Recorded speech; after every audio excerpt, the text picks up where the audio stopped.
Hello বন্ধুরা, welcome my channel. অনেক অনেক প্রীতি, শুভেচ্ছা এবং প্রাণ ঢালা অভিনন্দন এবং ভালোবাসা জানিয়ে আজকের গ্রামীণ পরিবেশে তোমাদেরকে আর একটা ভিডিওতে স্বাগতম জানাচ্ছি বন্ধুরা। যাই হোক, আজকে কথা না বাড়িয়ে যে বিষয়টি বলবো সেটা হলো যে মুরগির শিক কাবাব আমরা কীভাবে তৈরি করব। অনেক বন্ধুরা কমেন্টস করেছেন যে মুরগির শিক কাবাবের আপনি পুরো ভিডিওটা দেননি। তো বন্ধুরা, আজকে আমি মুরগির শিক কাবাবের পুরো ভিডিওটা বলবো।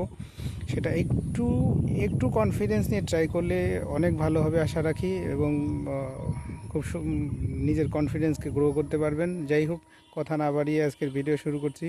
ভিডিও শুরুতে বলবো, যারা আমার চ্যানেলটিকে সাবস্ক্রাইব করেননি অবশ্যই আমার চ্যানেলটি সাবস্ক্রাইব করবেন, কারণ আমার চ্যানেলটি হচ্ছে রান্না রিলেটেড চ্যানেল।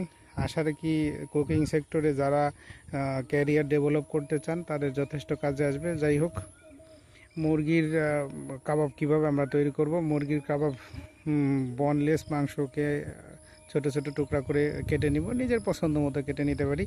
কেটে এরপরে হচ্ছে একটু সল্ট, একটু হোয়াইট পেপার, একটু আদা রসুন পেস্ট, এরপরে জিরা বাটা, বাজারে প্রচলিত যেই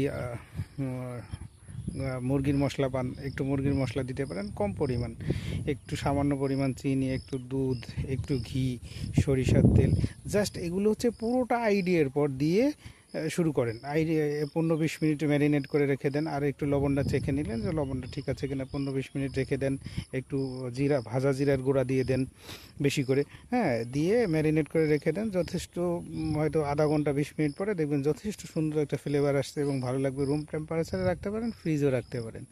রেখে দেন এরপরে হচ্ছে আপনি এটা যদি ইন্ডাকশনে কোনো ইসের মধ্যে, কাঠির মধ্যে ঢুকে সাজায় কুক করতে চান সেটাও হবে। আদারওয়াইজ যদি ন্যাচারাল কয়লার মধ্যে কুক করেন দেন সেটাও খুব ভালো হবে।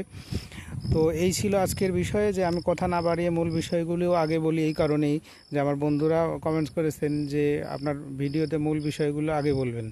তো এই কারণে আমি মূল বিষয়গুলো আগে বলছি, যে হোয়াইট মিট, মুরগি জাতীয় মাংস কীভাবে শিক কাবাব তৈরি করবেন সেই বিষয়ে কথা বললাম। যাই হোক বন্ধুরা, আজকের ভিডিও এই পর্যন্তই ছিল। ভালো থাকবেন সেই প্রত্যাশায় আবার কোনো এক ভিডিওতে দেখা হবে।